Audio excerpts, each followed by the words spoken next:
Welcome to But I Digress, a cocktails and conversation podcast with your hosts, Warren Smith and me, Irish Stewart.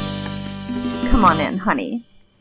Yes, and welcome to a new year of But I Digress with myself, Warren, and of course, Irish. How are you, and Happy New Year, Irish? Hello. I'm all right, Warren. Thank you. Happy New Year to you. Oh, thank you. Thank you very much. It's you got the New Year before I did. I did. It's very timey-wimey, a bit tardisy. But of course, yes. We love that here, don't we? Unless you live on one of the Pacific Islands, and I can't kind of name them all. So, the biggest country that, of course, gets time first is New Zealand. They're always ahead of everybody else. Well, in general, sure. Yeah. So, like but yes, exampling. I'm sorry. But anyway, so yes, Happy New Year. I hope you had a good Christmas, a good, well, of course I know, I've spoken to you, but you know what I mean. I'm trying to sound all professional. Yeah. And of course, it's absolutely ridiculous. Because it's working very well, though. It is. You're doing a very good job. Oh, no, I don't. I'm just here to encourage you.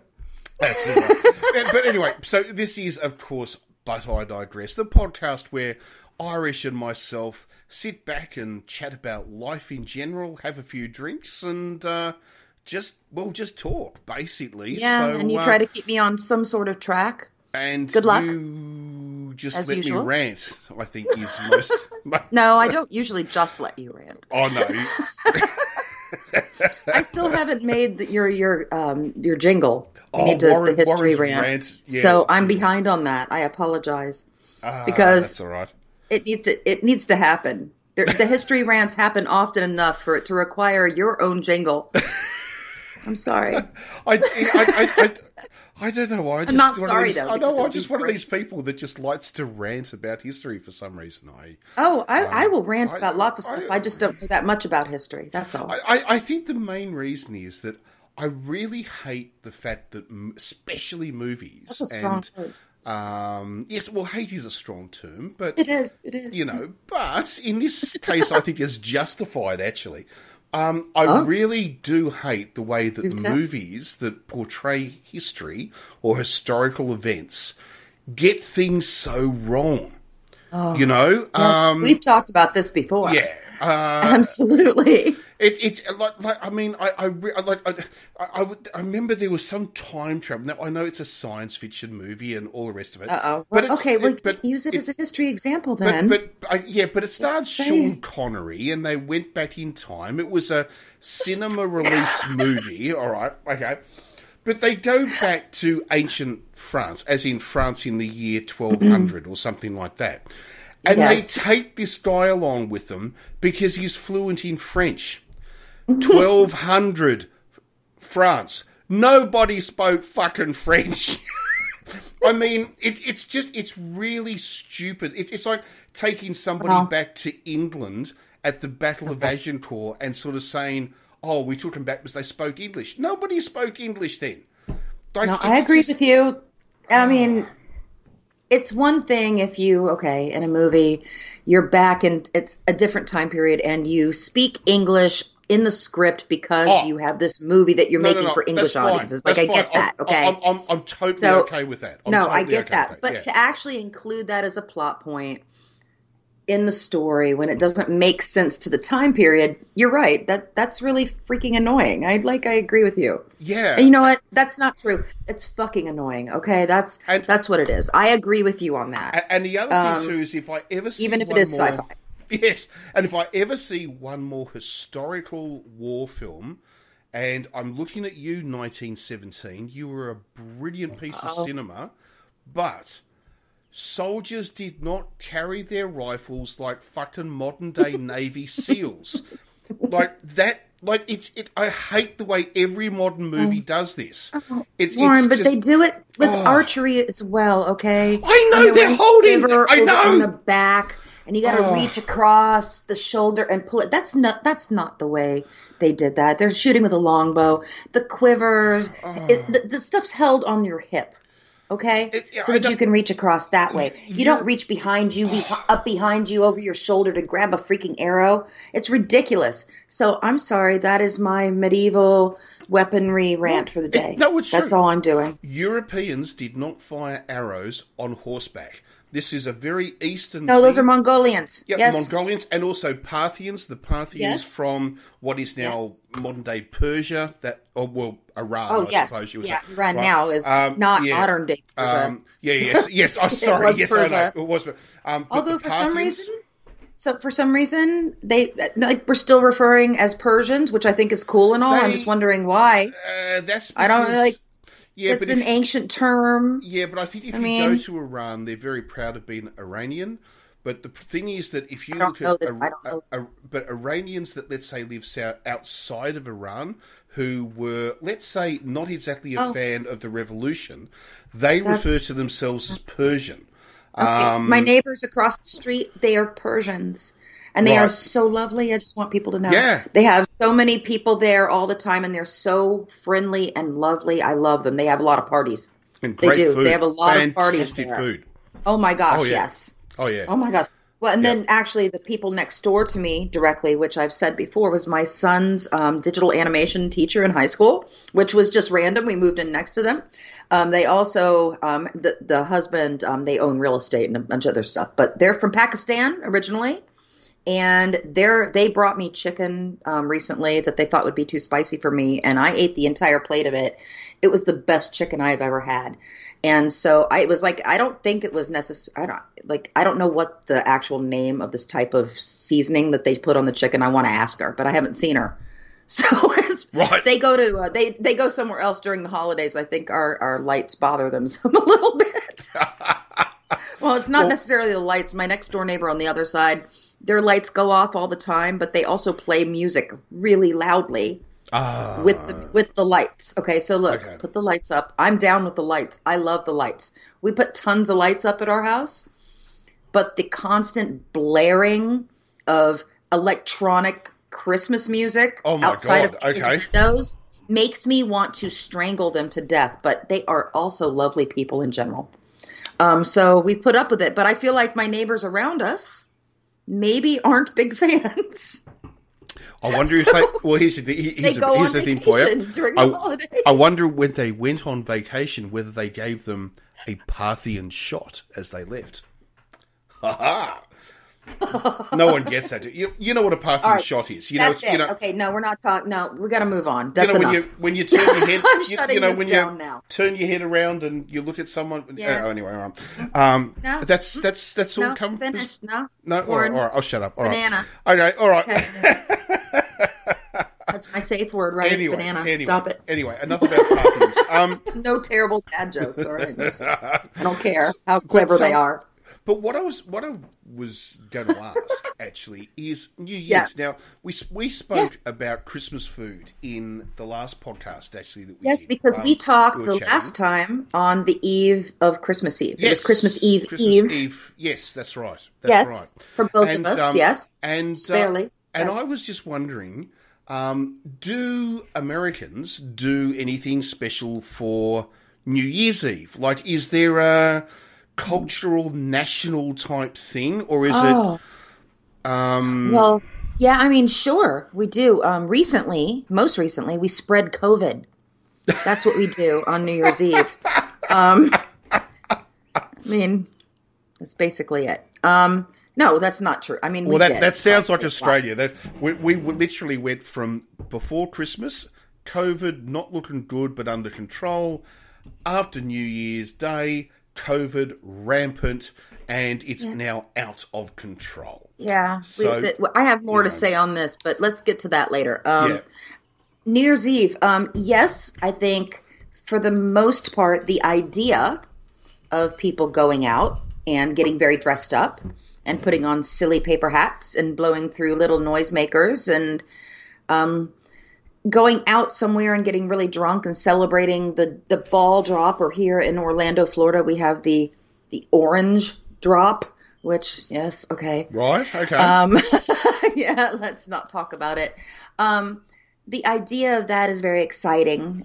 They put on television every year the ball drop from New York, and this year, actually, recently, they did the ball drop, I guess, from Miami with Miley Cyrus and Pete Davidson from SNL, which might have been great. I have no idea. I didn't. I probably didn't stay awake for it. I don't remember. Right. So obviously my night was very exciting. Oh no, you know what? That's not true. I did drink a glass of champagne and I got a kiss from the cat. That's what I did. That's exactly what happened. So I remember now. So thank you for bringing that memory back to me. I need to take a break and go cry in the corner. No, I'm just kidding. I think that, most people, I think, though, the majority of the people in the U.S. probably are smart enough to remember to stay the hell home because the crowds are awful and people are assholes. And right now, especially, don't go out and spread COVID. So, because it's a pandemic here. I you know. You guys are on lockdown, right? Still? No. We're having a lockdown. That tennis player got in there and all hell broke loose. I should talk about that. Explain that. I know. Fuck me. How the hell like the immigration status of a tennis player makes international news, but it has. Like seriously, who fucking cares? I know. I don't feel bad for him. No, get the back. Well, neither does the whole nation. The whole country basically wants to tell him to fuck off. Everybody should. I think collectively, as Australia, I think the world expects you and would respect you for giving him the collective fuck off. Like, really? Well, what's basically? I feel like he's an entitled asshole who thinks it's cool to lie to get what he wants. Well, it's like watching gemstones, but with tennis. Well, the simple fact is we know he has lied because, and I'll explain this try to do it in 30 seconds or less so I won't bore everyone. But the whole point is that he got approval from Tennis Australia and the Victorian state government to play in the Australian Open. There is a big difference between getting approval to play in the Australian Open to entering the country. It's like Disneyland saying you're allowed to enter Disneyland, but the United States government has something to say about whether you enter the country. Now, Djokovic kind of forgot about this really important point and just turned up on a flight. Your ticket to Disney World doesn't guarantee your entry to the US, okay? And the Australian government said, no vaccine, no entry. You're not allowed into Australia unless you're vaccinated. Now, and so he was immediately put into quarantine. Now, his people, the anti-vaxxers, because he is a well-known anti-vaxxer, okay? Yeah, I know, need to remember that, right? Now, they then basically tried to compare his living conditions to Auschwitz. Well, it's very interesting. I didn't know very many people during the Second World War lived in 5-star fucking hotels because that's where he's doing. Why is every slight inconvenience compared to the fucking Holocaust now? So he's in a 5-star international hotel in Melbourne, right? Jesus. And he's classifying that as a concentration camp. So anyway, the government basically then said, you're going to be deported, and not only are you going to be deported, because you breached Australian immigration law, you can't come back for 3 years. Now, that's actually a big deal for somebody like him, because the Australian Open... I know. But here's the thing. The anti-vaxxers, many of them who were devoutly pro-closed borders, are now having to go... which do I like more, anti-vaccine or do I like closed borders? Because you can't have fucking both. And they're going to try to twist it to figure it out. Oh, they are, and they're twisting it very, very much. Murdoch is making sure of that. And so anyway, he does that shit here too. So then the government then basically said, right, you're going to get deported.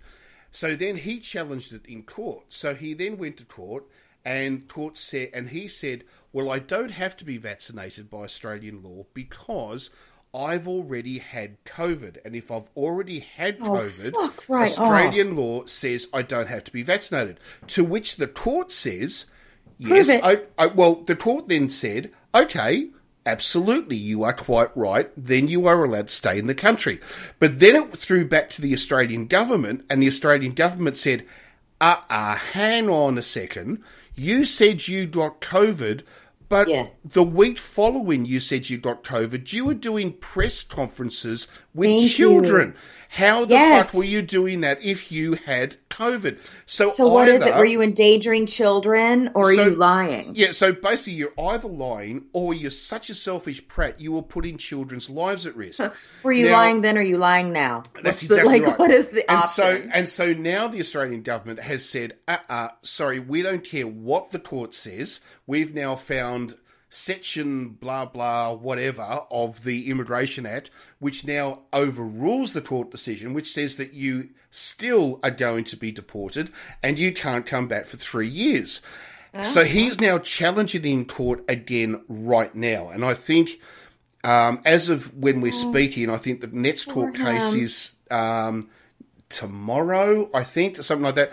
So God only knows what's going to come out of this. Warren, can you hear it? Tiny violins. Really? Tiny violins. Yes, you can hear them then. It's just so quietly in the background, but yeah. All I can honestly... don't care. I know, I won't talk about it anymore other than saying... No, I don't mean that. But other than saying, he can go and fuck himself. Seriously. And his supporters... Going to be in that room for a while. Yeah, whether they be the Serbian tennis community and...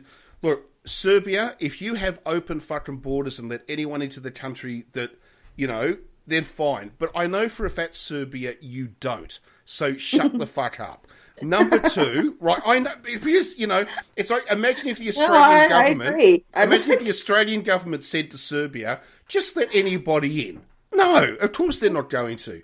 And to the anti-vaxxers, well, they're all fucking assholes anyway, so I've got no respect for them. Yeah, no right? shit. And here's my absolute icing on the cake, which made me so angry, and then I'll stop my rant.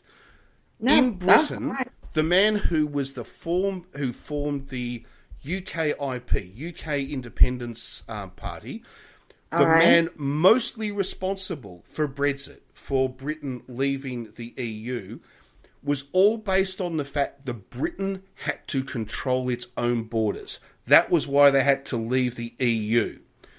That same man now is saying Australia has no right to control its own borders. Nigel Farage, all I can say is, you are a fucking arsehole. End of rant. And that's the end of the political ranting this evening. Sorry about that. Maybe not, though. I've had a little shot of gin, so I feel like I might rant a little bit about politics more. It makes me angry, Irish, to be honest, because I've spent 2 years, last 2 years, 12 months of that last 2 years has been in lockdown. Living in my house, not being able to travel more than 2 kilometres from my house for 12 months of those 2 years. And for that arsehole to think that he can just get away with this shit, I'm sorry I get emotional about this. No, but I don't. You have a right to be emotional. It really makes me angry that this idea of power and money, and celebrity gives you rights that other people don't. I mean, in my city alone, I think 20 people died yesterday of COVID. Now, I know by American standards, that's probably not much. For you guys, I know, and I don't want to laugh because there's nothing to laugh about anybody's deaths. To us, for 2 years, we were fighting this thing, and we were keeping those deaths down to 1 a week, right? Oh, well, now, 20 a day, and this asshole just wants to say everything that you fought for, every sacrifice you made, all that hard work that you did, I'm just going to piss on it. And I'm yeah. I'm sorry you're going through that. No, I am. I'm sorry. People are going through this shit, Here, especially, we've got some stuff going on now with this argument that seems to be going on with our government and the people, like between them, that our economy is worth more than people's lives. It's more important to get people back to work. So we got to make sure we get the kids back in school even though like this new Omicron variant is actually targeting kids a lot more. They're the ones that are highly unvaccinated, even in kids that are able to get the vaccination here, that are of age. Most of the kids aren't vaccinated, but they want to push everybody back into schools. They don't have safety protocols in place. There's no actual defined metrics to know what's safe and what isn't. As soon as the schools are going back in, even when there's masks or anything like that going on, the outbreak is big, and the schools are having to go into quarantine like 2 or 3 days after opening. It's ridiculous that this is going on in our cities. In Chicago recently, in Illinois, one of our biggest school systems, I think, and might even be the biggest in the nation, or maybe New York is, I think, maybe the biggest school system in the nation.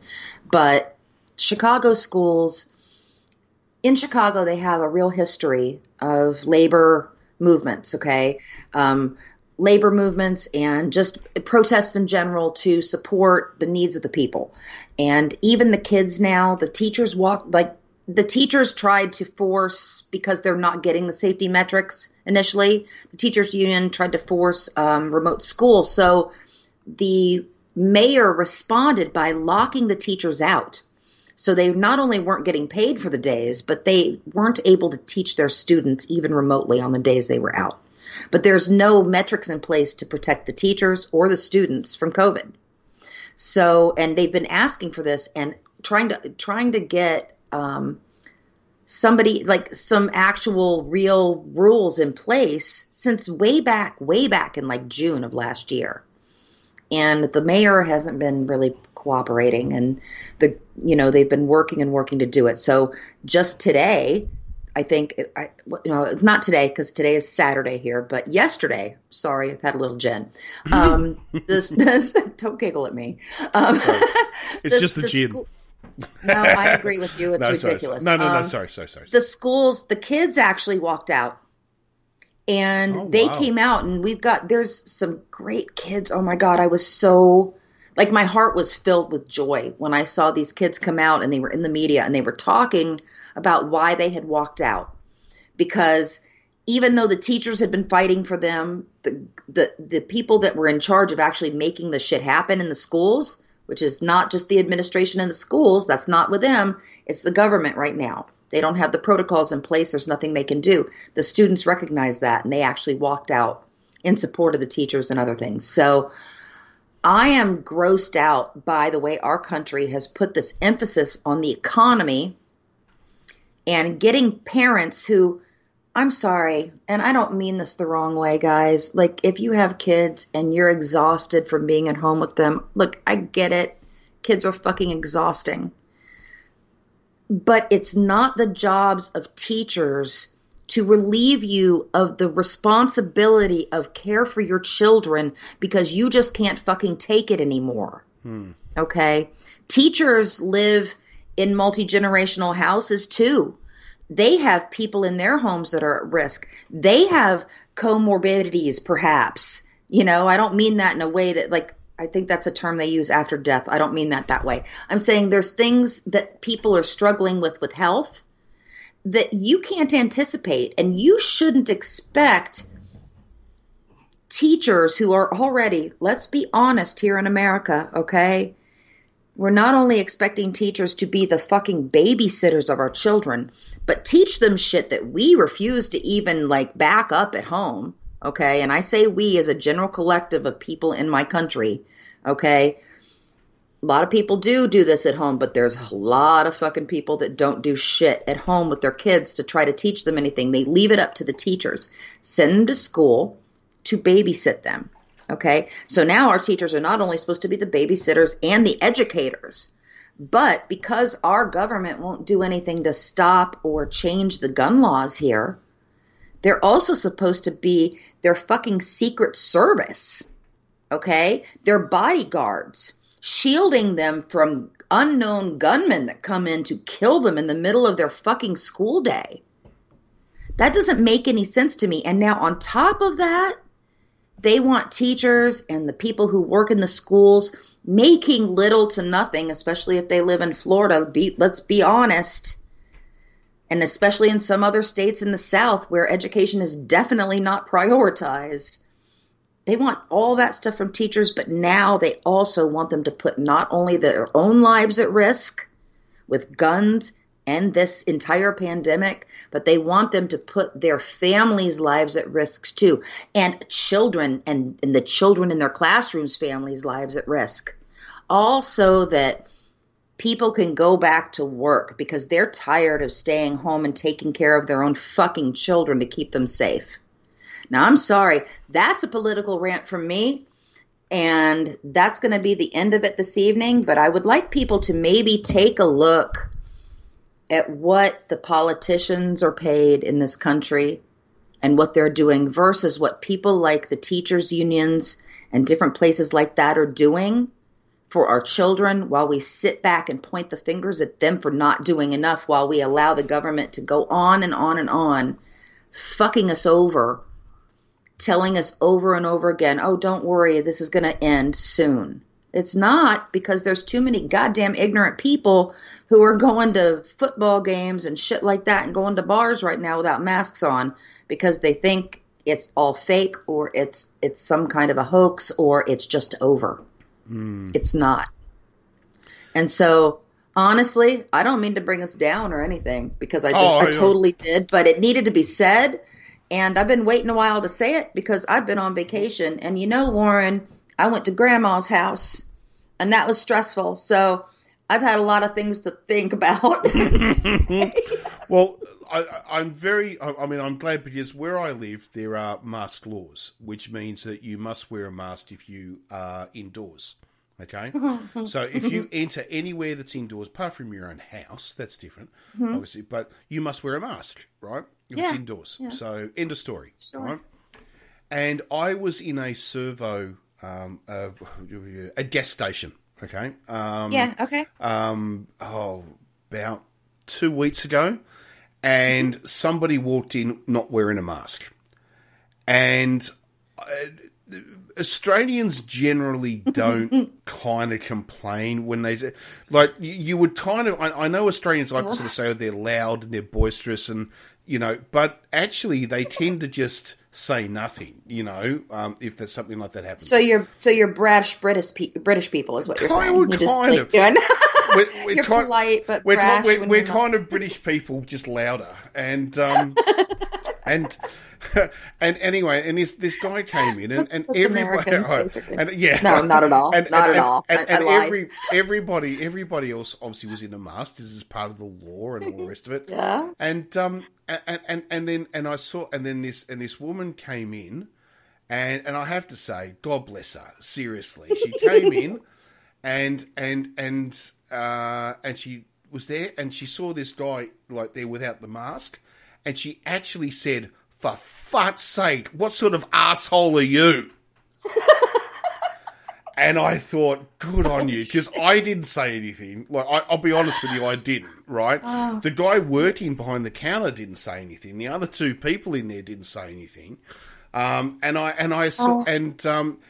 he sort of just looks at her, like, whatever, and then she just goes, "I'll be waiting outside until the prick leaves."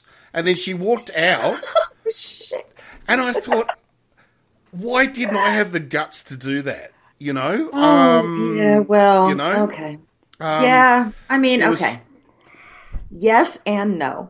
And let me preface this by saying, and like reminding you that I just said that I went to Grandma's. Okay. Yeah. Grandma's house is in Nashville, Tennessee. Okay. That is, in my personal, I wasn't born there.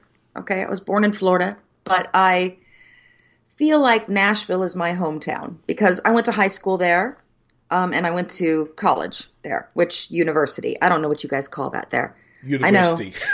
I know. Okay, yeah, university, sure, but I've in some countries college student is like high school. So okay, so yeah, so I don't know what you guys have over there. So again, I don't mean to the Australian to what we talked about this. It's the Australian to American translation. We almost got ourselves caught out the other day, actually. Yeah. So I know. Yeah. Because there was a difference between lost in translation. It's both English, but Australian English versus American English. It was like, wait, we don't know what that means. So we had to actually like space it out, and it's none of your business what we were talking about. But we'll move on.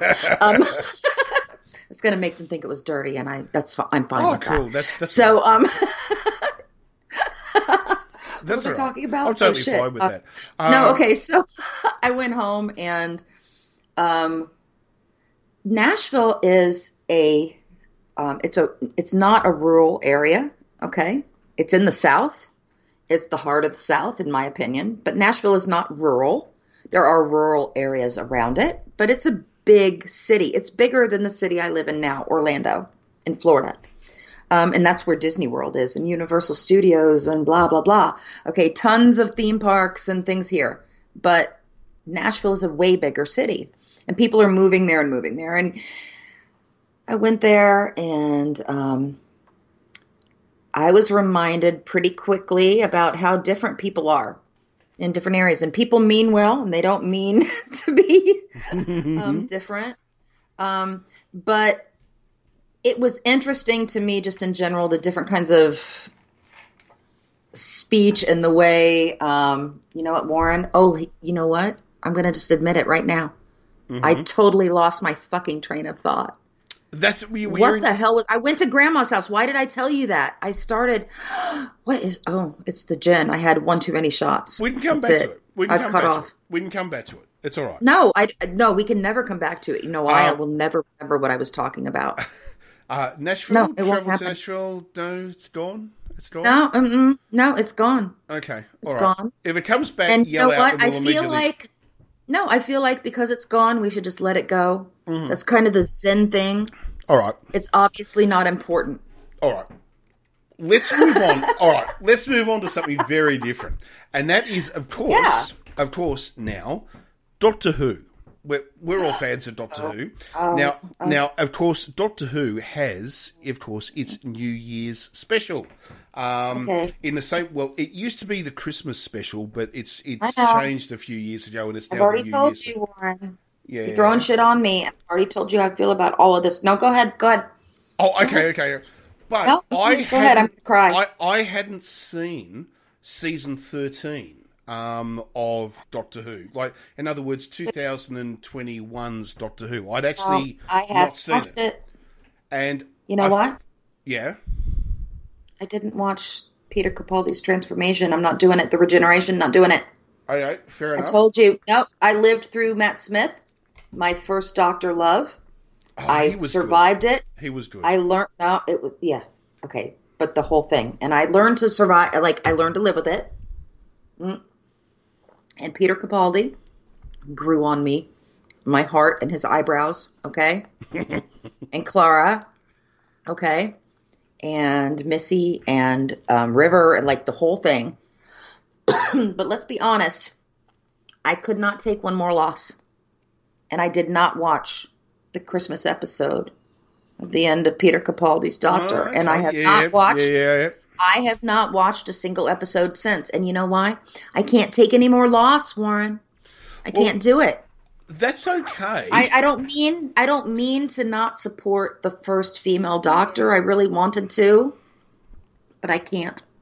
Well, but the whole point is that from 2022, you're going to have to, because she's going to regenerate anyway, so we're going to have another Doctor. So I can't do it. I don't know, but that's okay. You don't have to. But I'm weak. What I was going to say is that I don't know if I'm just getting old and senile, all right? But I was watching the 2021 season, all right? And I found it so hard to follow. Like, it was so complicated. I felt like it needed to come with instructions to keep up with. Did they get a new showrunner? Because I haven't paid attention. No, it's I know that Moffat's gone. So whoever was after that. It's Chris Chitnell, I think. is the current showrunner, and same person that took over after Moffat. Yeah, and his stories are incredibly complicated. Like they're so, I write some complicated stories, but when you only have a season or two to fill in a storyline with a character like the Doctor, complicated stories don't necessarily work unless they are complicated in the sense that they attach back and connect to previous stories that people already know about the Doctor. Okay? You can't do complicated storylines in a season or two before a Doctor regenerates. You just can't. I want them to be able to, but the time limitations are just not there for that. The story is what's most important. So unless you're going to tie small things back to already established lore and experiences for the audience, in my opinion, you're wasting your time. You're confusing the fuck out of people for no reason. They're spending more time trying to figure out what the fuck you're talking about instead of listening to the story.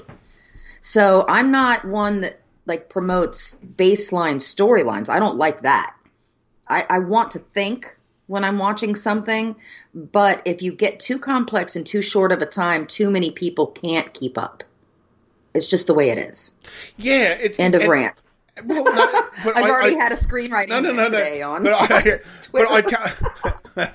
I came away from it. Sorry, I came away from it actually kind of quite disappointed, it's a real shame because I really like Jodie Whittaker as the Doctor. I think she's really good, but she seems good. I don't know. I keep saying it's not her. It's the writing. It's the writing that's the problem. It's not her as the Doctor. But it brings up another point. I finally saw the latest James Bond film. Because I haven't seen it yet. Okay. I'm not going to tell you what happens. Don't give anything away because I haven't seen it. But okay. But all I will just say is that I know it's critically acclaimed. Like everyone loves it. They all say it's brilliant. And as a movie, it is actually pretty amazing. It's really amazing. Okay. But as a James Bond fan, I was kind of really disappointed. Oh. Yeah, and I can't... May I ask, I don't want specifics because I don't want any spoilers, but is there something specifically that you can say without giving too much away? All I will say is that I like Daniel Craig as Bond, okay? I like him as Bond, okay? I always have. I think he's a great James Bond. Uh-huh. But I've always been a little bit funny about the fact that his tenure as Bond is one giant story. Like all the other Bonds, each movie leads into the next movie. And yes, I know it breaches the concepts of time because, the man would be, 105 years old if you really... Okay, I get all of that. Time doesn't exist, sweetheart. But that's exactly right. Time doesn't exist. But with Daniel Craig, obviously, it's its own story arc. Okay, right, which is not related to any other of the James Bond films. So, Casino Royale starts from scratch. It has no connection, which is always why I thought it was wrong that Judi Dench should have been cast as M in Casino Royale. But although I love Judi Dench, don't get me wrong, but if it's a separate story arc, she shouldn't have been cast, is all I'm saying. Okay, right? Okay, all right. And that's my problem with it. And your entire problem is that Judi Dench. No. Dame Judi Dench. No. Because she's not Emily. You just Moore said anyway. That was. No. That was a problem in the origins. I'm saying where it ends is that I've got a problem that it's a story arc because now that's what happens with the next James Bond film is all I'm trying to say. Now, anyone who's seen it, I'm not going to say any more because I don't want to give anything away, any spoilers, right? Don't. But I'm just saying, I don't know. If you've seen, what I know about it. Oh no, go ahead. Finish. I was just going to say, if you've seen the movie, you will know what I'm talking about. I'm just going to leave it at that. But I'm just I'm just not overly happy with it as a James Bond fan, to be honest, is all I'm saying. Oh, so, well, yes. That's a lot. That's a lot to take in. I will, thank you for caring enough to share. I promise to weigh it carefully is what Dr. Phil used to tell people to say to each other. So I'm gonna, But I'm gonna say fuck Dr. Phil because he's a fucking moron. He's not even a doctor. It's a trade name. Dr. Phil is a fucking trade name. Bullshit. Oprah has a lot to answer for. I'm just saying. I didn't say it. Actually, that was somebody else's thought. I'm not taking credit for it. I liked it on Twitter today. I admit that. I can't remember who it was by, but somebody said it, and I agree with them. I'm not going to take credit for that. I felt like I could have for a second, and then I thought, no, that's wrong. So I'm moving on. No, I haven't seen it yet. No, so, and you know how I feel. We've talked about this. I know. We've talked about this before. Yeah. Yeah. You know that I am a huge Daniel Craig as James Bond fan. I don't know about him and anything else except for Knives Out, which I found amusing.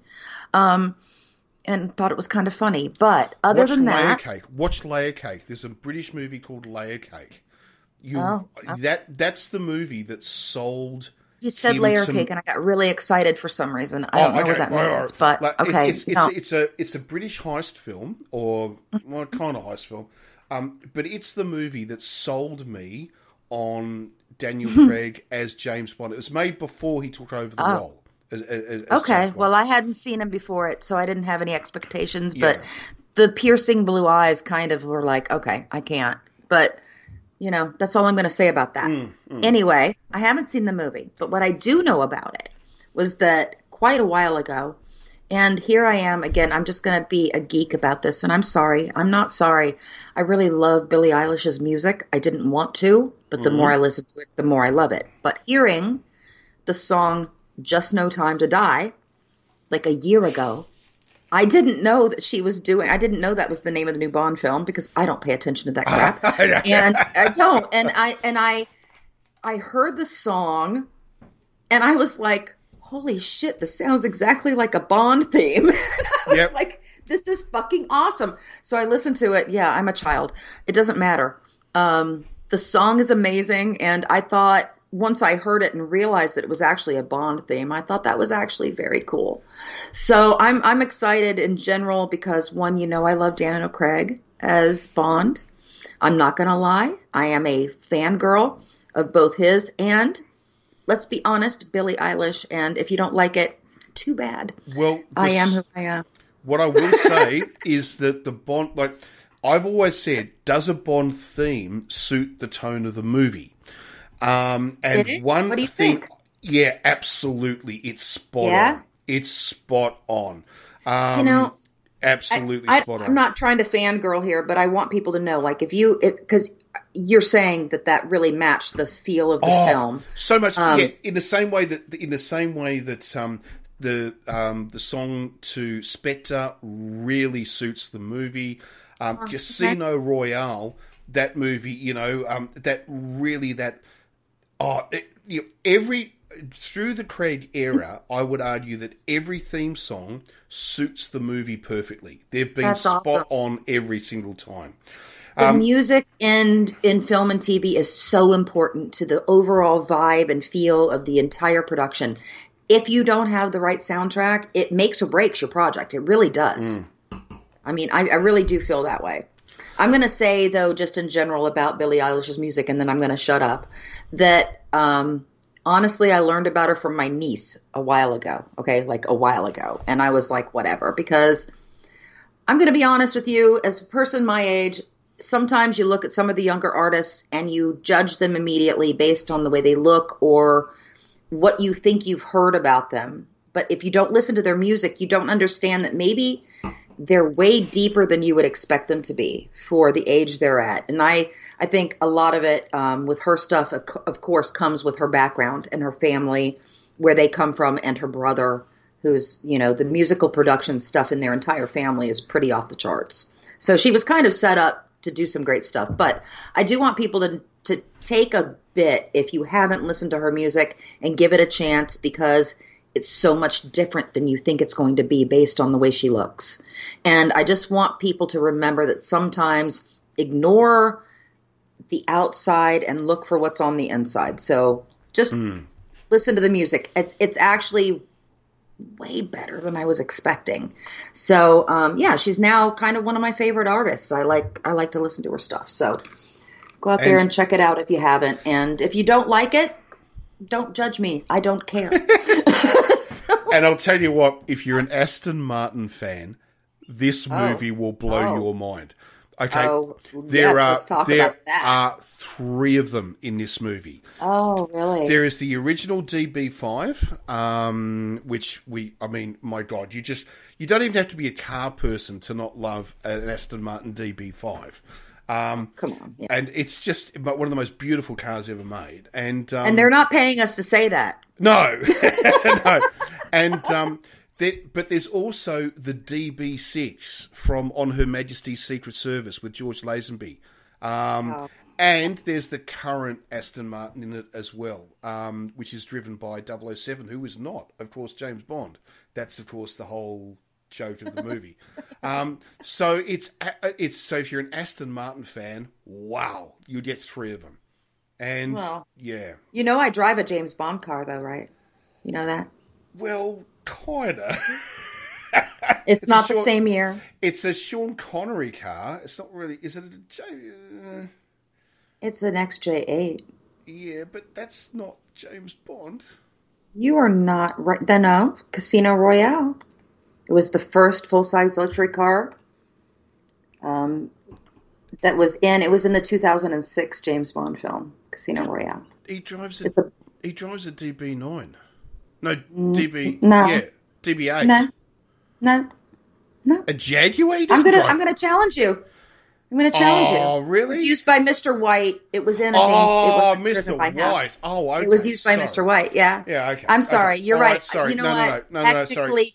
Technically, you're right. It wasn't a Bond car. Well, but it is. Yeah. Yeah. Oh, well, look. Yeah. My. It was in a Bond film. Quantum of Solace, Alfa Romeo. Woohoo! In the I know. Well, you know what? I know that about your old. Didn't you have that car? Yeah. Yeah, and in fact, my Alfa was actually the same Alfa that was used in Fast and the Furious 6. I think it was the one that's set in London.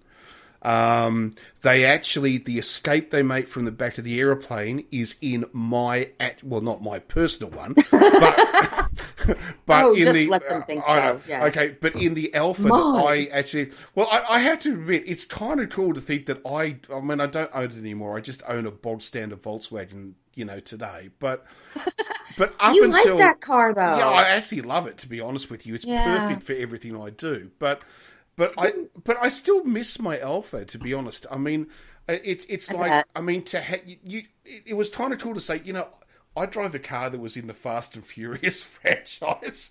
I mean, it's kind of cool, I mean, it is kind of cool. Really, Warren? I'm more proud that I drive a car that was in a Bond movie driven by somebody that wasn't even Bond. I would be as well. I actually saw the latest Fast and Furious. Is it 9? I think they're at the moment. Did you really see that already? Okay. All I can say is, it is. Look, I'll be honest with you. I kind of fell down the rabbit hole of Fast and Furious. I get the idea of lunacy and escapism. To me, they're very 1980s style, like escapist movies. But they've been pushing the boundaries upon pushing the boundaries and pushing the boundaries. and I've watched Sharknado. Cars. Well, it kind of is, but at least Sharknado is a piss take. It's like, dude, look, I'm not gonna knock anybody that gets anything fucking produced at this point and on the air or on the screen. I can't. Because there's been so much out there that you try for years and years and years and you don't get there. And I'll be honest with you. If you can make it happen, more fucking power to you. I don't have any problem with the Fast and the Furious movies now, although I'm not going to go watch them. I'm not. I mean, the fact that Vin Diesel has been able to make himself pretty wealthy off all of this stuff. Yeah. Okay, look, credit to him, because from everything I've heard, he's meant to be a very, very nice man in real life. So I'm sure he is. So even though he does, suffer from what do they call it? The mumbled growl. It's like, hey, it's about family. Vin, can you actually read your lines? It's like a mouthful of marbles. Okay, yeah, I know. Freaking enunciate. What was the old line by what was it? A man so Italian he wore a singlet to his own wedding. That was from what was it? The YouTube channel trailers, Honest Trailers. That's right. When they were talking about, my kid watches those constantly, and he makes me watch them constantly. They're because you know why, Warren? Because when he was a tiny child, I told him if he would try to taste like whatever food I wanted him to taste, I would watch whatever video he wanted me to watch. And so, for the rest of my life, I am now condemned. He will still eat Brussels sprouts, even though he doesn't like them, and I have to watch all of the videos that he wants me to watch. So I have seen plenty of those, believe me. God. But I've also watched tons of Kyrgyzstan, though, so if you guys haven't seen those, you got to watch those videos, and we could talk about it. Go ahead. I'm sorry. I'm digressing.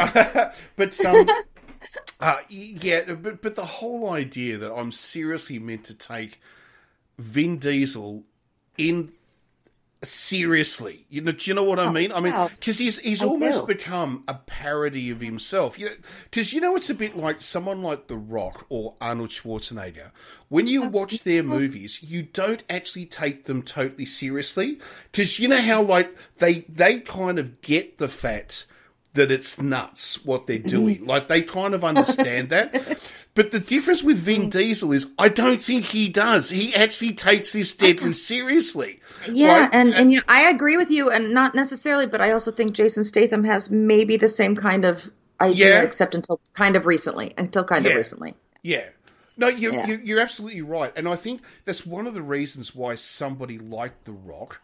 And once again, I don't know what he's like personally, but I love his movies. He is a lovely human being. Okay? Yes, but I love the way that he doesn't take himself too seriously.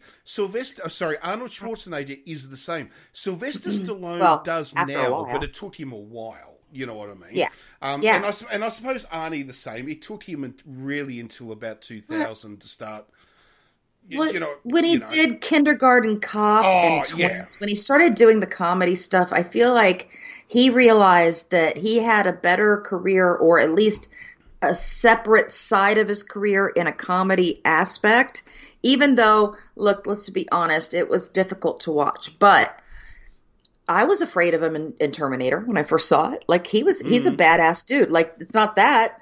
But yeah, I think when you get to a certain point in your career, the best thing to do is to realize, okay, think about, Danny Trejo, okay? Danny Trejo, you know him as an actor? I'm trying to picture him now. He's if you don't know his name, look him up. Just seriously, if you see his face, you're going to know who I'm talking about. He's Machete. Okay, did the movie Machete? Oh, yeah. I know who he is. I know exactly so he is this badass guy, right? Oh, he's the baddest badass there is. Yeah, I know. Exactly. But recently he was on Masked Singer. Oh, really? Yes. I love it when that sort of thing happens. He has also kind of embraced the idea that this hard-ass character he can still play, but there's another side of his career he can be doing, because he has the ability for somebody like him to flip and go to the other side and do comedy. It enhances the level of the dialogue. Like, honestly, when Betty White, like, I'm going to talk about Betty White and just God rest her. Yeah, I know. Yeah, I just seriously it's like we all saw it coming. Let's be honest. She was nearly 100. And, she just, she wasn't even going to go into 2022. She was like, fuck it, going out with 2021. So, good for her. But, excuse me, drink. Honest, not that kind of drink. I'm just water. No more. The first time I saw her in anything where she had ever used said fuck. Let me tell you something. It was the movie Lake Placid. Lake Placid. That's a great film, Lake Placid. Okay, with Oliver Platt and fantastic Bridget Fonda and So seeing her play that character for the first time in my life, seeing her say stuff like that, it enhanced the level of comedy. I don't care who else you had put in that spot. If she had not been Sue Ellen on Mary Tyler Moore, okay, or something like that, or Rose on Golden Girls, all right, before that, the amount of humor that dialogue would have delivered would have been way lower. Yeah. The fact that it was Betty White, the fact that even though she had always been this force to be reckoned with, to be honest with you, she had always been characters in the shows that I had seen growing up as this kind of pure type of person. Let's be honest. In Golden Girls, she was this sweet Minnesota girl who didn't really know anything else except that, and it was, and honestly, Sue Ellen apparently, I remember kind of was horny all the time, but you didn't really see anything other than the overt flirtation of the character. It wasn't some kind of a thing like we have now. It was a different kind of time in the 70s here. So for me to see her saying, I fucking hope he eats every one of you, yeah. killed me. Okay. And then I saw her in The Proposal with Ryan Reynolds and Sandra Bullock. She played the grandmother. And again, a different type of character than you would expect her to play. And as her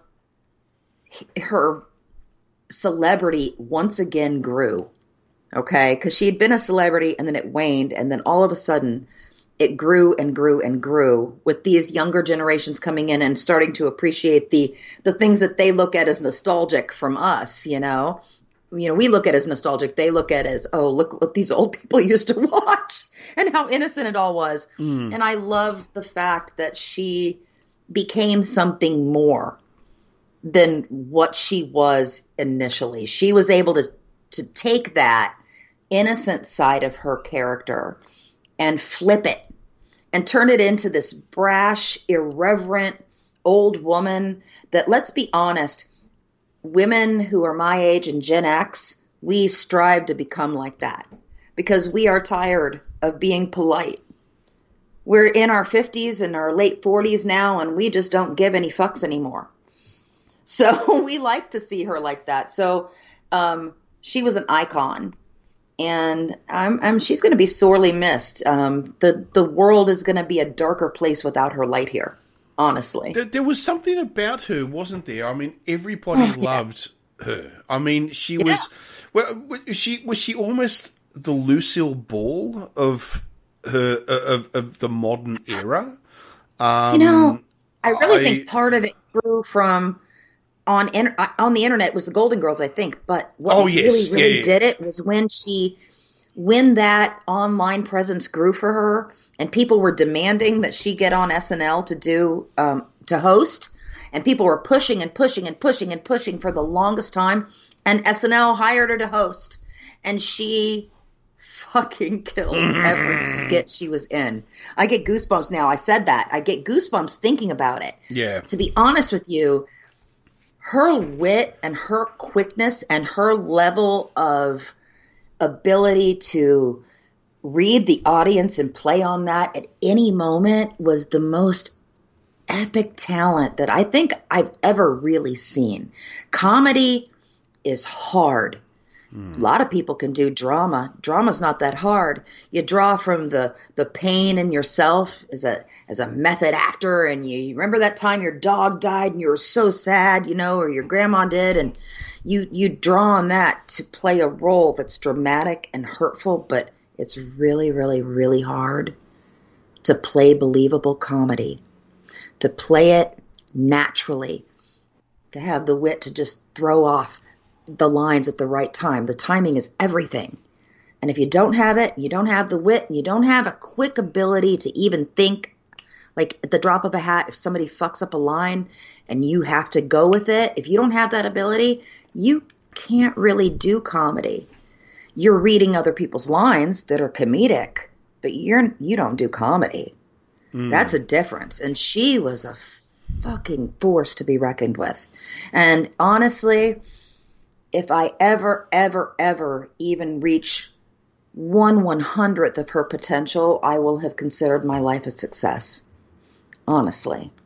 So that's what I'm going to say about Betty White. Okay, I think she was amazing.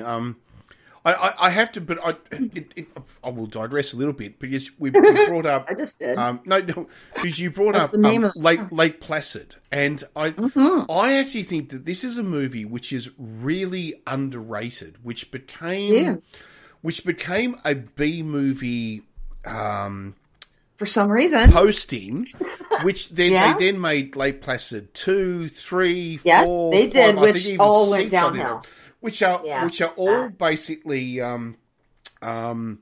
B grade gore and boobs movies, basically, right? Is what they are. Okay. Now, but the thing is, but the first one. But I like gore and boobs. Don't get me wrong. Okay, but the first one was the first. I don't know. Actually, now I don't know if Anaconda came out before Lake Placid, but. But both films were an attempt to make a cinema release movie based around the B-grade genre. Like, let's make a B-grade film for cinema audiences. And the thing is that Lake Placid worked. Anaconda didn't. Anaconda's a really shit film. I mean, it really is. But no character development. But if you consider the cast that's in Anaconda, it's like fuck me. I know. I'm sorry. But I know. But all I mean is that you had to wait really until Piranha. Until they actually got the concept right. Now, I actually hate the movie That movie Piranha. freaked me out. Well, I fucking hate it because I actually think Piranha is... Oh, my God. I think for me it's bad cinema because I know it's the same thing as Lake Placid. It's a black comedy based around... It's not the same thing. No, but what I mean is the problem with Piranha is that they try to get audiences to watch by making it as gory as humanly possible.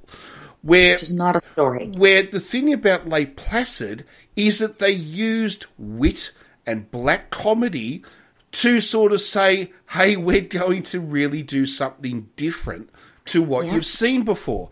And that's why Lake Placid is so good. They tried it in Anaconda, but it just didn't fucking work. But then, but then the problem with I don't know.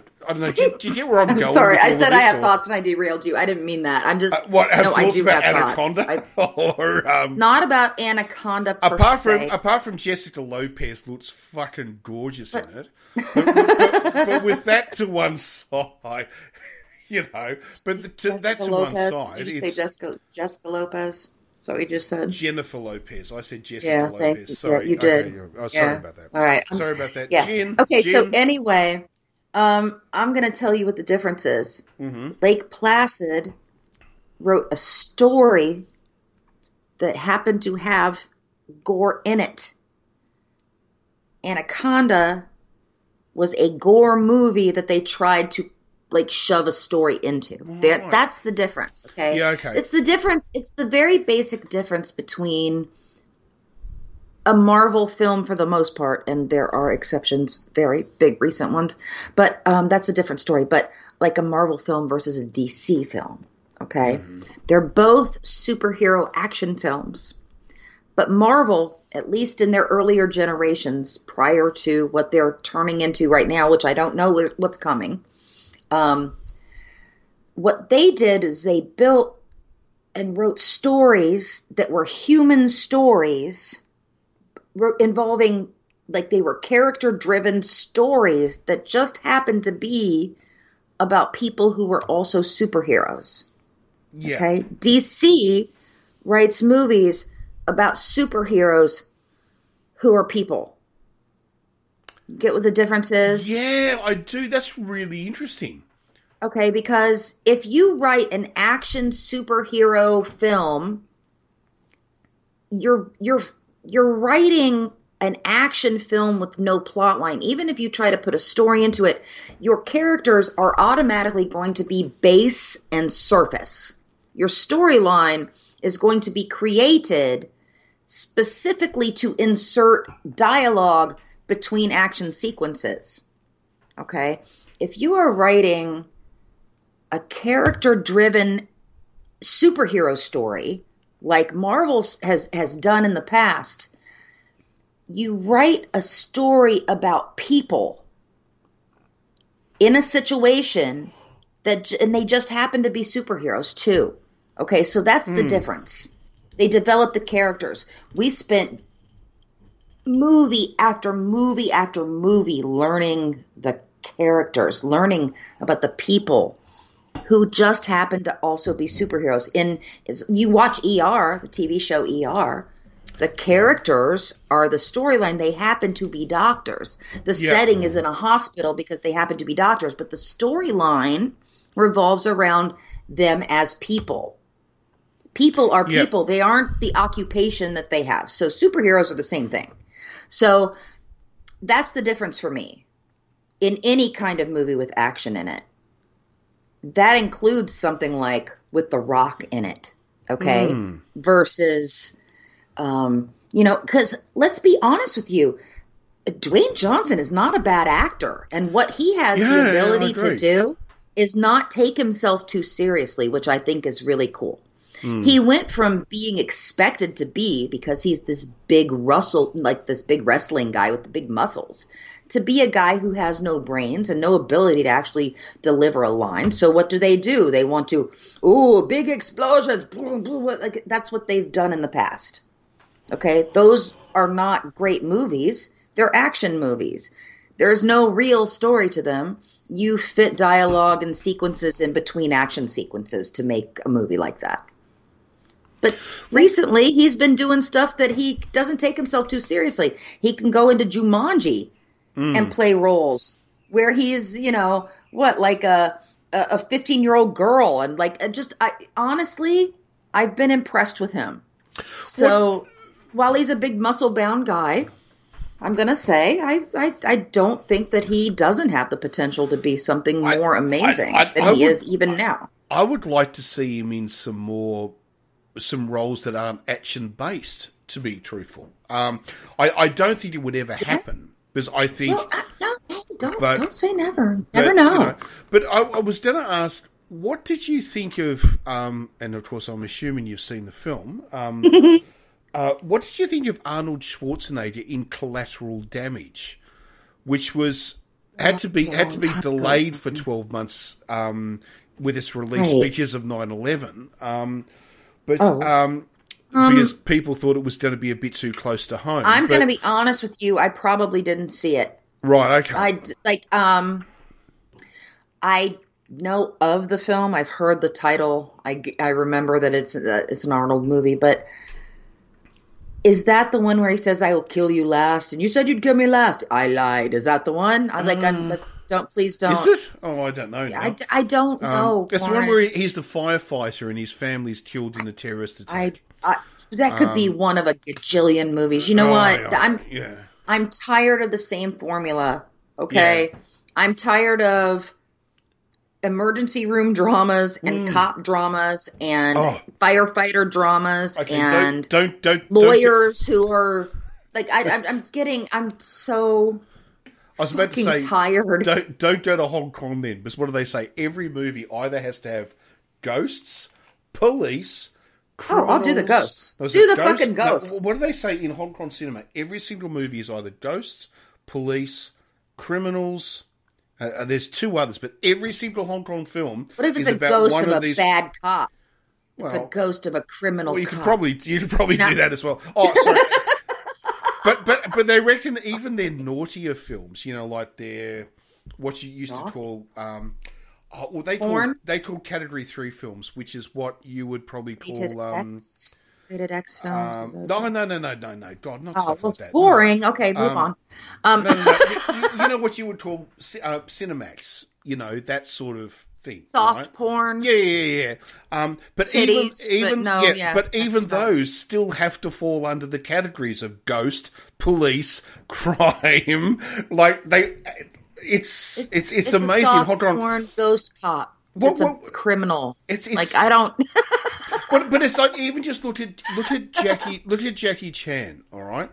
Every single he tries to kill himself in every movie he works on. I'm sorry. He's crazy. and I know if anyone from Hong Kong is He's amazing. And I know if anyone from Hong Kong is listening right now, I know you don't like him, all right? But they don't like him? No, they had him. Okay. They say he sold Hong Kong out, but to the Chinese. But maybe. I don't know. But look, I have no opinion on that. No, he's made a personal choice about which country he's going to support, and that country happens to be China. So be it. Well, all right, I don't hate someone because people they have their decide choices. that they want to be Chinese. You know what I mean? So, yeah.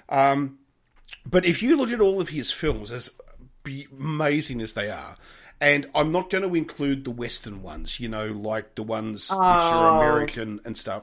But if you look at all of his Chinese, you look at all of his Chinese or Hong Kong-based movies, they are all once again fall under the categories of ghosts, police, or crime. It's like every movie falls, or love story. Sorry, that was the love story.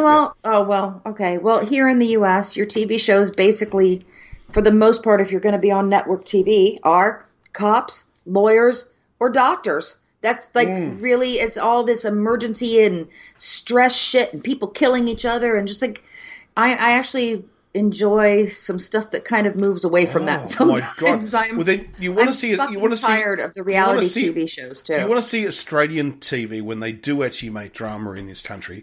It's always about dysfunctional families. Every fucking show is about a dysfunctional family. A lot of that with our reality TV. We got that when we had the writers' strikes years ago.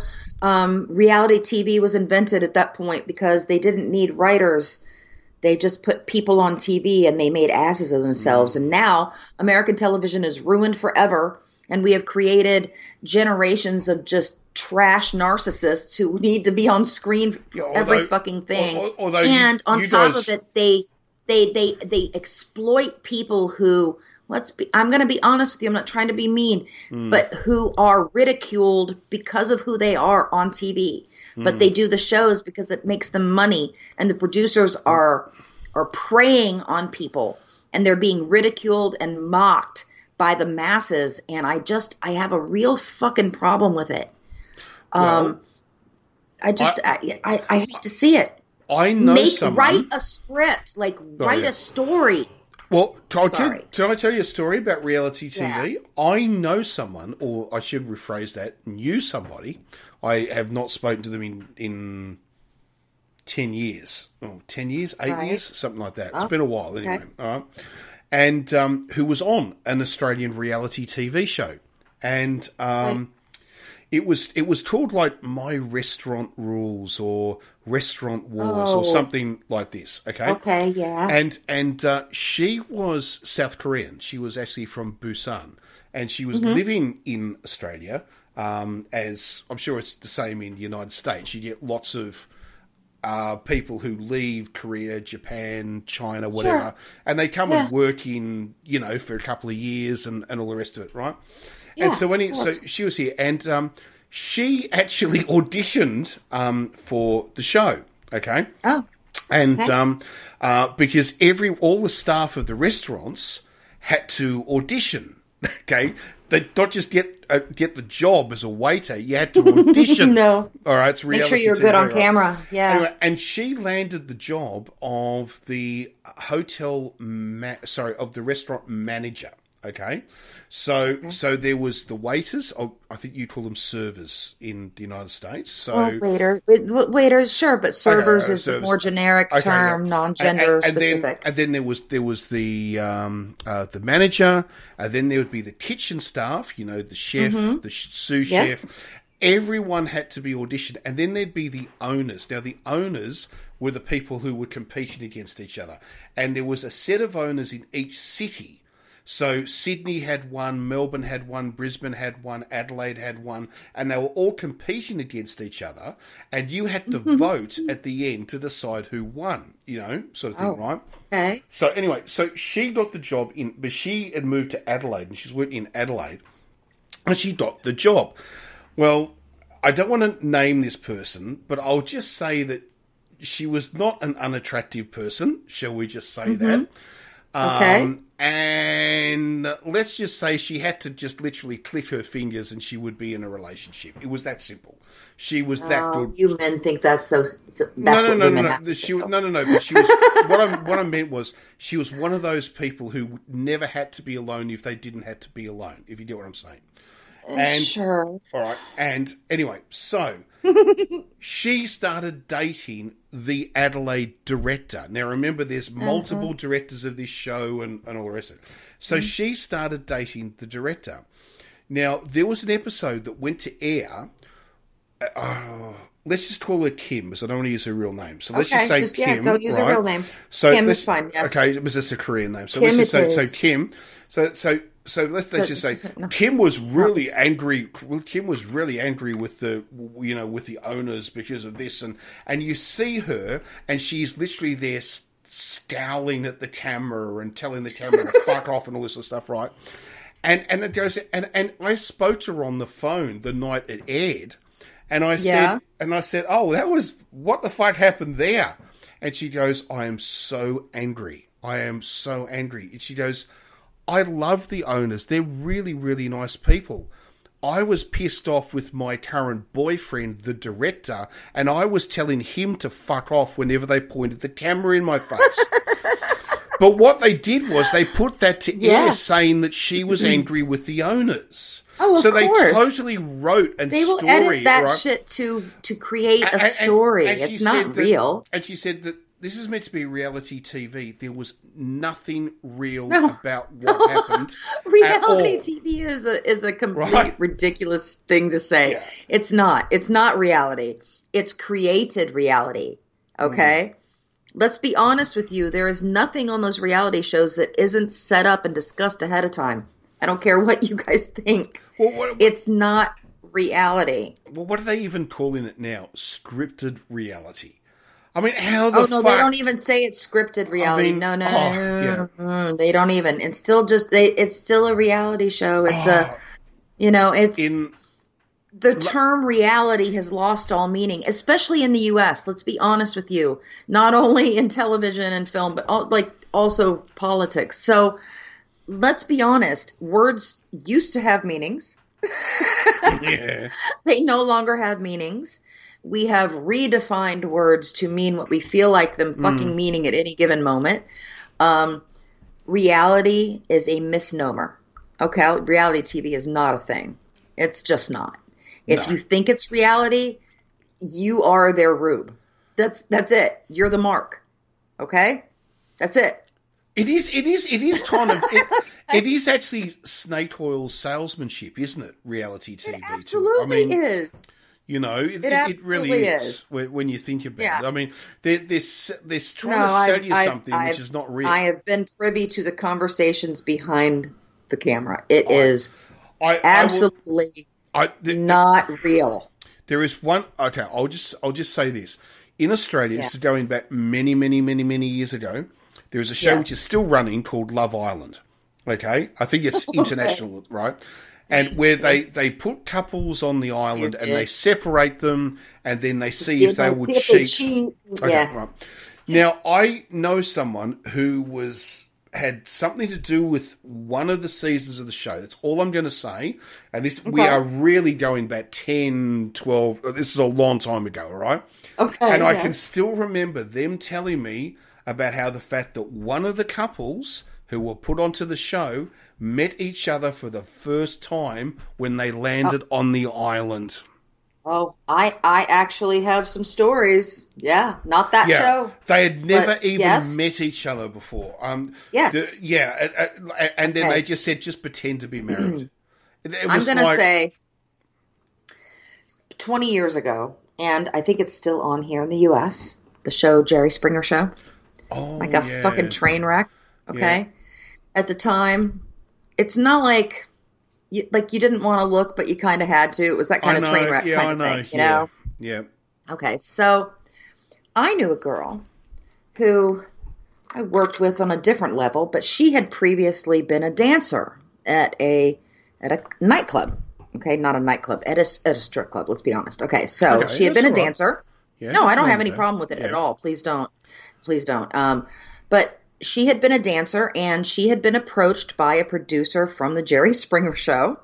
And she said, would you like an all expenses paid trip to Chicago to film the show? We're going to have you be a part of a threesome, like a threesome couple that's breaking up. Okay. So she showed up. She did it because she was like, yeah, why not? So she went and she showed up, and the guy that she was supposed to be having this three-way with, and there was like this whole like weird backstory, and the girl and like a blah, blah, blah. They'd never met each other. They'd never met each other at all. It was all bullshit. And she got an all expenses paid trip to Chicago for like 4 days. She had a per diem every day going out and stuff. And she only had to go and shoot this thing one day, and that was it. And she was working at a strip club at the time. So she was like, what difference does it make? Yep. But what it showed me at the time was even way back in the day with the talk shows, before that technical reality TV thing was a thing, talk shows were faking bullshit too. Oh, yeah. Okay? They were just faking it. So I just want people to be aware of the fact that what you are watching on television is entertainment. Even if you're watching Fox News, and especially if you're watching Fox News, it should be hilarious. It should be not taken seriously. So let's be honest, okay? It's not real. That stuff's not real. I know it is amazing how many people actually watch this stuff and they sort of go, "Oh, yeah, I know." It's I have thoughts on that. I'm going to keep them to myself because it seems rude. So I'm not going to say it. I'm trying to be a better person. I could tell you a little bit about Big Brother, the show Big Brother, but I can tell you some stuff about that. Because I've actually had chats and conversations with the people who actually made and were on that show. This is in a previous life. Is this okay? Well, is this the Australian show we're talking about? Not the American host? Not the American one. No, not the American one. The Australian one. Because I know the American. I did actually, I have actually spoken to one of the people who was on the Canadian version. But this is going back to a different time of life. All right. Okay. And tell me, and then we have to take a break for a minute. All right. Well, okay. What I will say is that I can't speak for the American version of Big Brother. I cannot speak on that at all. But the British version and the Canadian version and the Australian version, one thing I can tell you is that, yes, it's incredibly highly edited, and they do change the direction so what the audience see is different to what's really happening. But in regards to, are those people just there doing what the fuck they want? They actually really are.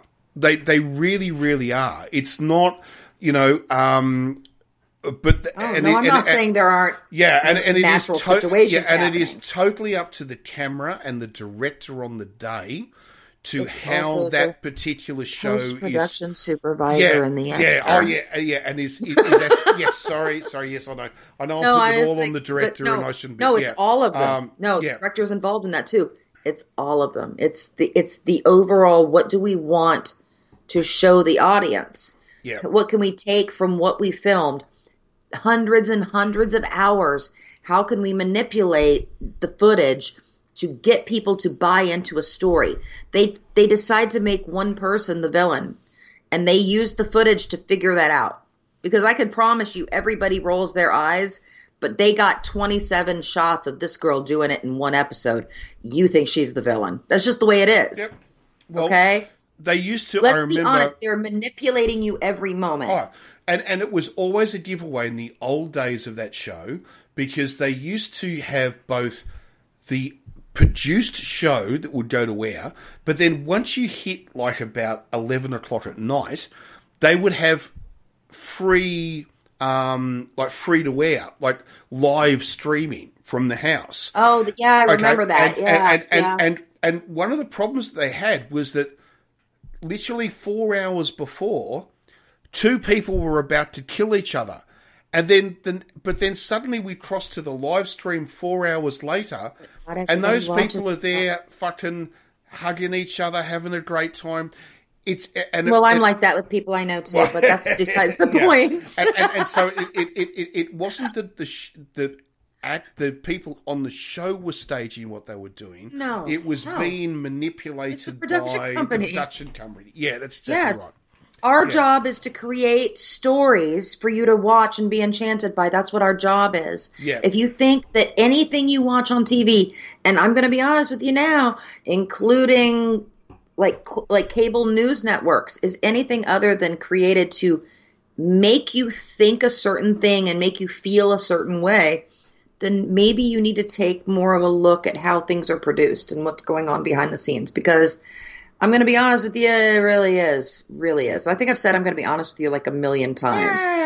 I know. I think I have overused that phrase today. I don't know why, but I don't usually use that. But I guess I really feel strongly about it or something. Nothing wrong with that. You know, it's good. It's not like I don't just say what I feel like anyway. So, But anyway, I'll tell you what. We'll have let's take a break, and we will be right back.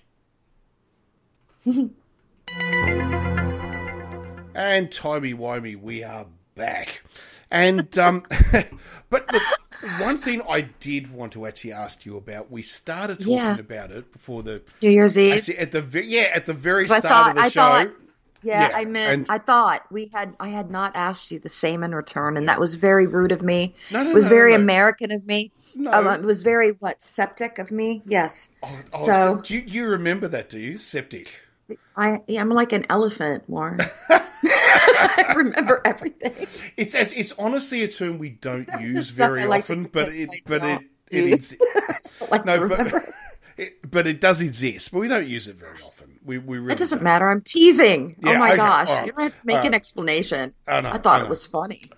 I don't think it was a wrong interpretation of us, to be honest with you.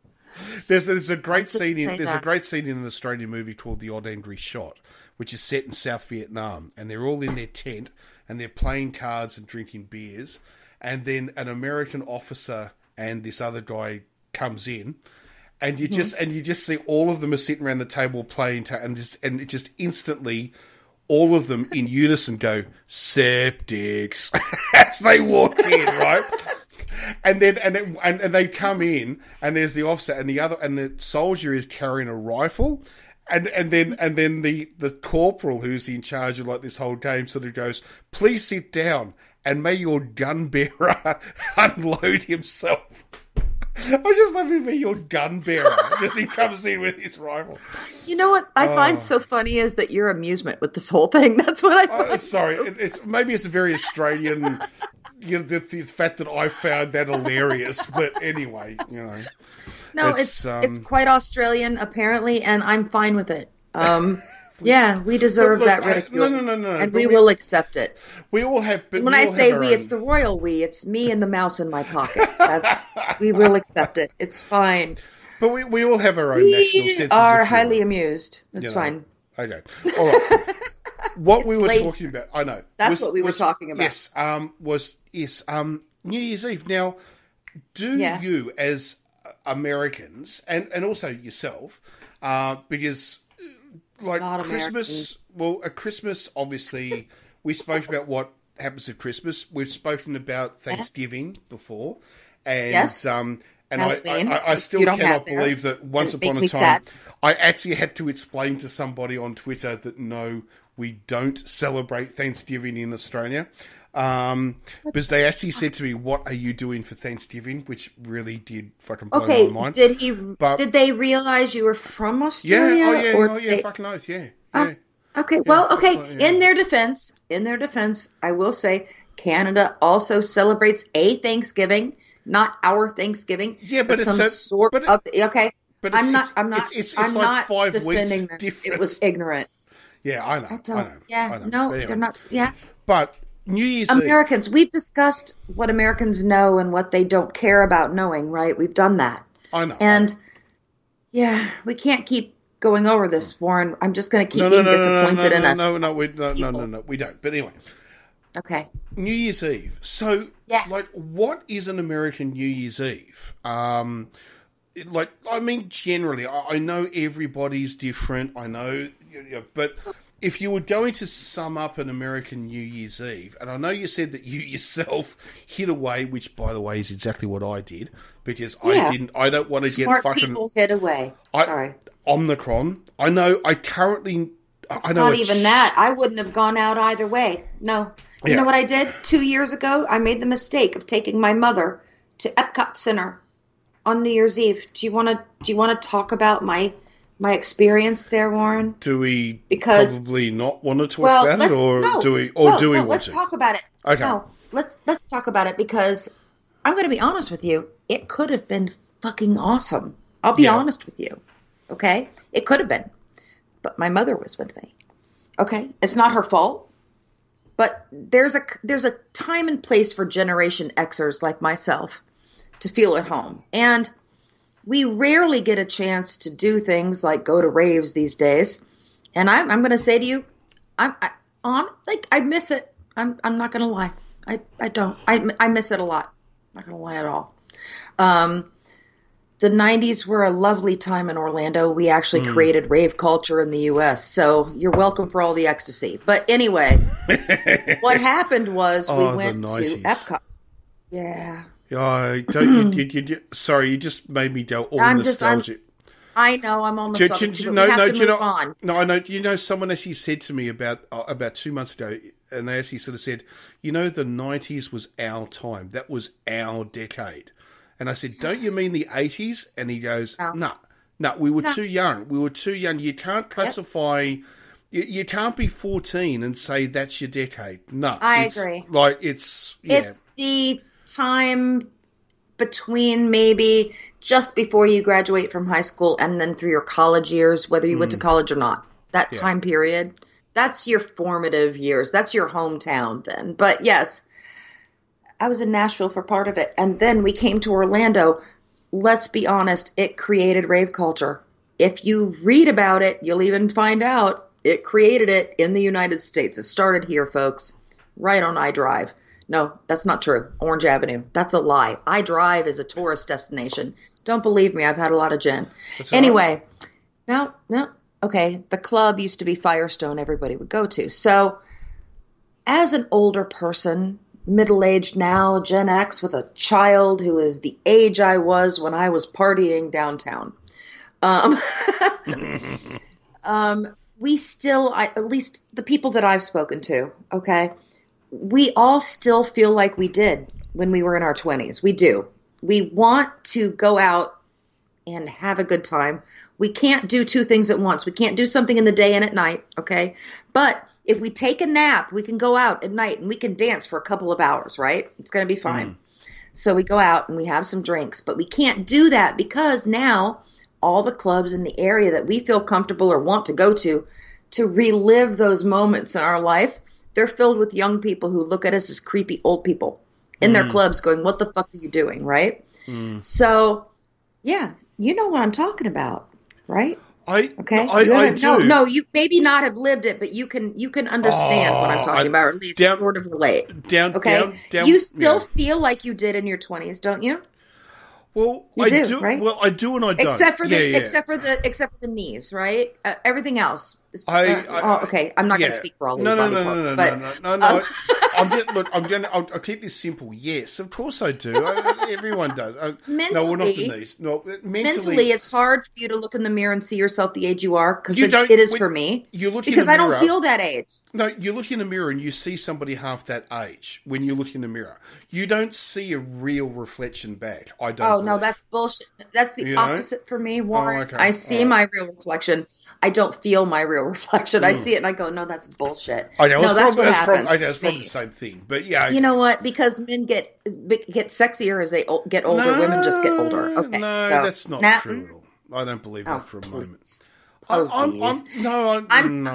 I don't believe that. Anyway, I'm sorry, but I don't. But anyway. What I'm saying is that, yes, we still all want to go to the clubs and stuff like that. We can't because we're creepy old people now, according to the people who are young, like we still feel like we are.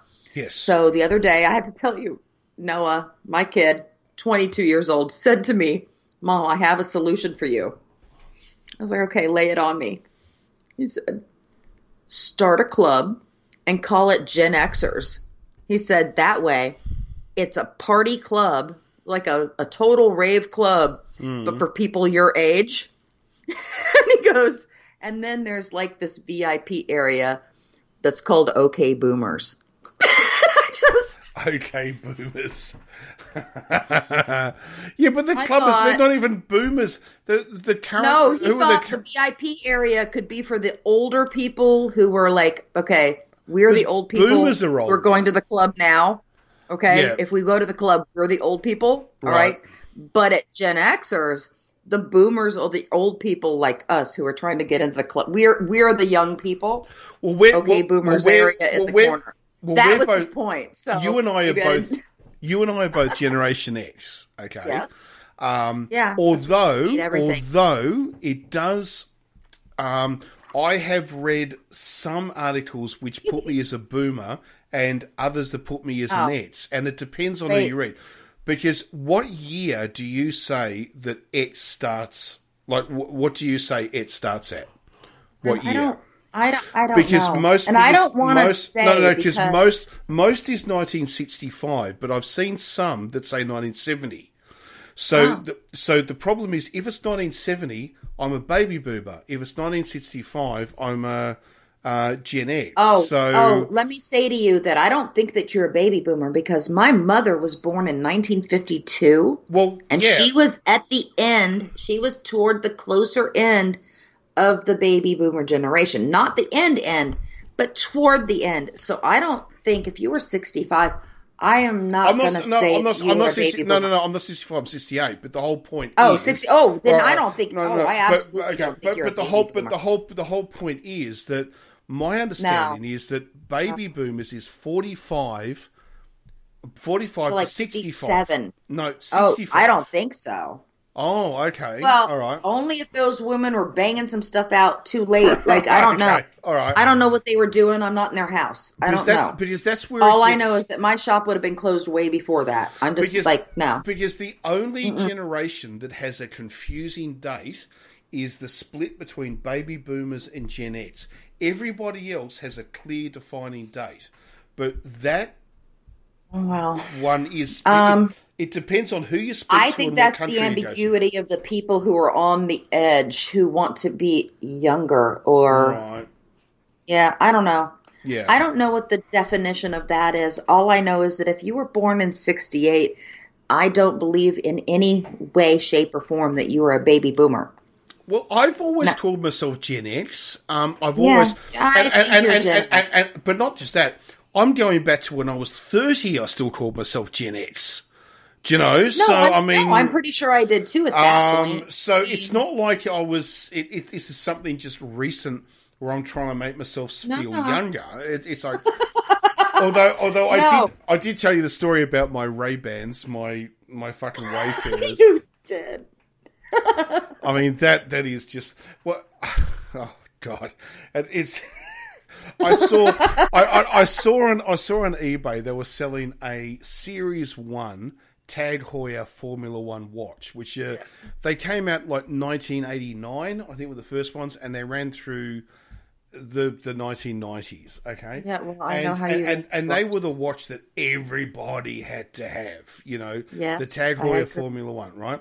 And anyway, and I've seen some for sale, and I saw one that came with the box and everything, and I was really. And I thought, I'm never going to wear it because they're tiny. They're only 35 millimeters. They're absolutely tiny. But watches back then were smaller. And they're dainty for my wrist. Well, to be honest with you, they suit women really well. They're maybe why don't you buy me small. one, Warren? Well, all right, we'll talk about that off air. Anyway, so but I was looking at it and I sort of thought, now, wouldn't that go great with my fucking Wayfarers? And I'm thinking to myself, what's going to happen next, Warren? You're going to get a chambray shirt, a pair of chinos, and some boat shoes, and you're going to walk around singing Boys of Summer. A rust-colored members-only jacket. Yeah. Oh my god. Oh my god. The what was the flying jacket? The bloody Top Gun flying jacket. Oh well, yeah, that was bomber jacket. Oh my god! Yeah. Oh my god! My stepdad and my mother bought my kid one when he was like 3 years old. They went to North Carolina or something. I don't know where they were, but they found this tiny bomber jacket with like the collar that was all fuzzy and then the leather on the outside of the patches. And they brought it home for him, and I swear to God, it was the cutest thing I've ever seen. But also, I didn't really like the militarization of my toddler. But yeah, I know, but we just I don't know. It was. Fuck you, Top Gun. How influenced? I mean, seriously, Ray-Ban sunglasses and aviator jackets. I mean, that was the first. Wow, that was the first movie. It was a VHS movie. Okay. It was the first movie that I ever bought with my own money, and it was the first movie that didn't cost like $100 at the time. Yeah. They had done pre-orders for it before it was coming out, and you could buy it for $10 if you pre-ordered it. And so for the first time in my life, I spent money on something other than a Teen Beat magazine. And it was very exciting for me. And I say Teen Beat, but there was also Tiger Beat, I feel like. And dumbass teen girl magazines. That's what I had spent my money on previously. But when I saw Top Gun was coming out and I could buy it for $10, all of those hours I had put in at Wendy's were for something. Okay? That's really, it was great. I can still remember. I felt so proud when I got it. It was numerous years because I didn't see Top Gun when it first came out. I didn't see it for like about 4 years after or something. Okay. Australia. No. It's just because I chose. Talk about Magnum after that. Then. Yeah. I chose not to. It honestly didn't interest me very much when it was at the cinema. And, you were just like I was with Seinfeld here. Well, yeah. Everybody likes it. Oh, God, I finally saw it on VHS, and I was living in a shared house at the time, and I can still remember, and I had an aviator, the leather flying jacket, from the movie. You did. Bomber jacket, but that was just because it was kind of like fashion, rather than anything else. And I can still remember I saw the movie. And on VHS, and it was 3 days later or whatever, I was going up to the country to visit some people on this, you call it a ranch, like a whatever, right? And I can still remember, and I went into the city, and I went into Ray-Ban, and I bought a pair of aviator glasses just so I could have them for the drive up. So I had my leather jacket with the aviator glasses. Right, and then it was pretty bad. Look, Warren, look, I'm going to just say to you right now, there is absolutely nothing wrong with setting the stage. Okay, look, if you wanna rock it, own it, just do it. Don't feel bad about putting together the ensemble. Okay, I will be honest. In 1990 or whenever it was, I think. I can't remember. Whenever it was. I don't want to think about that year. But I can still. It was just before. It was just before the Gulf War, I think. And I can still. That's how long it took me to see fucking Top Gun, right? and anyway, and I can still remember. I had a car called a TX3, which was like a little Australian-made sports car. You never would have seen them in America, right? Okay. And I had one. And I was driving up into the Australian bush in my fucking sports car with my aviator leather jacket. And I had my Ray-Ban fucking aviator glasses. And my God. And I thought I was the coolest fucking guy on the planet. Oh my God. Really, you know what, Warren, though? You might have actually been, in that moment, you might have actually been the coolest guy on the planet. You don't know. Well, even though I say, claim it and own it. Yeah. It's, but yes. It's getting late, honey. We're going to have to 3 a.m. probably going to have to say an end. So, Anyway, I can't sleep until 4 p.m. tomorrow. Not again. No. No, we're going to wrap it up. I have languages. Yes, study shit. Yes. So, yeah. So anyway, thanks for listening. As we always say, it's just our chat. It's just us talking, and we do appreciate you listening in. So thank you for that. We will be back, I'm sure, in a few weeks. So who knows? So I hope you can join us then. And so, yeah, thank you, everybody. And I've got somebody walking up to my front door. So well, go answer the door. Well, I'll wait until I hear a knock. But anyway, thank you, guys. Okay. And Good night, we will, guys. Thanks. of course, talk soon. Say hi on Twitter. Cheers, guys.